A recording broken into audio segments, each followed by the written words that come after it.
car engine is like a heart, pumping life into the vehicle.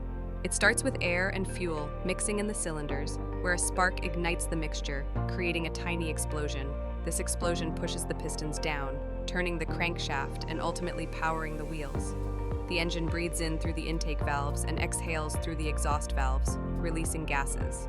Cooling systems keep it from overheating, while oil lubricates the moving parts. Each component works in harmony, transforming fuel into motion, making it possible for us to hit the road and explore the world.